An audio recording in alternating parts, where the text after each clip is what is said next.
आज आपण मांडोगण फराटा येथील गिरजाबाई पर्वतराव जगताप यांच्या घरी आलेलो आहोत. त्या एक हाताने अपंग आहेत.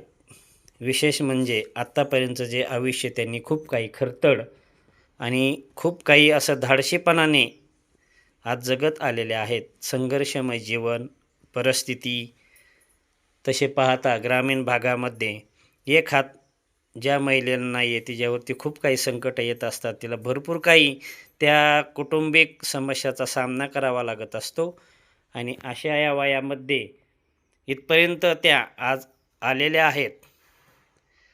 त्यांचं एक वैशिष्ट्य म्हणजे त्यांना जात्यावरील जुनी गाणी ही आज या वयातही त्या म्हणतात. हे आपण पाहण्यासाठी आज या ठिकाणी आलेलो आहोत. त्यांच्याबद्दल आपल्याला माहिती मिळाली आणि आपला शोध आहे जुन्या जात्यावरील गाणे ज्या म्हणणाऱ्या आजी असतील, काहींच्या पणजी असतील, अशा आपल्याला जुन्या महिलांकडून खूप काही आज आपली जी महाराष्ट्राची लोककला, त्याच्यानंतर महाराष्ट्रीयन संस्कृती, त्याच्यानंतर धार्मिक काही ज्या अनुभव असतात महिलांकडे हे जुनेच लोक आपल्याला सांगू शकतात. त्यापैकी आपल्यातल्या उद्दिष्टापैकी एक उद्दिष्ट म्हणजे आज जात्यावरील ओव्या ह्या खूप दुर्मिळ झालेल्या आहेत. काही ठिकाणी कॅसेट लावूनच त्या म्हणल्या जातात आणि कधी जरी आवश्यकता नाही लागली तरी लग्नाच्या अगोदर प्रत्येक कुटुंबाला जात्यावर हे बसायलाच लागतं. त्यामुळे त्यावेळी जर त्या ओव्या आजच्या पिढीला तर नाहीच येऊ शकणार, परंतु जुन्या पिढीकडनं भरपूर काही शिकण्यासारखं असं आहे. त्यानिमित्ताने आज आपण यांच्याकडे आलेलो आहोत. आपण आता त्यांची मुलाखत ही पूर्ण करत आलेली असताना आता आपण पुढील भागामध्ये त्यांच्याकडून जात्यावरील ओव्या ह्या घेणार आहोत. तुम्ही सांगा.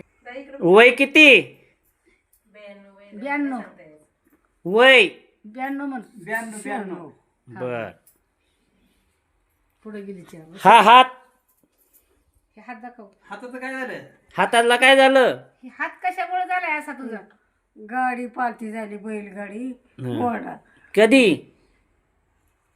त्याला लय दिवस झाले. हा, तुला मुलं होते का तवा? 3 मुली होत्या. नाही, 3 मुली मुली होत्या. मुली झाले. त्याच्यावर किती मुलं झाली तुला? 3 झाली. हे हात मोडल्यावर किती 3 मुलं झाली का? हा. मग त्यांचं लहानपण कसं केलं तू? केलं एका हाताने. एका हाताने नाव दू तसंच घातलं. हा. बरं, मग पुढं मोठं झालं आता घरातलं काम कोणी केलं तुझं? मफली बेस केलं एका हाताने. हा. स्वयंपाक कसा केला?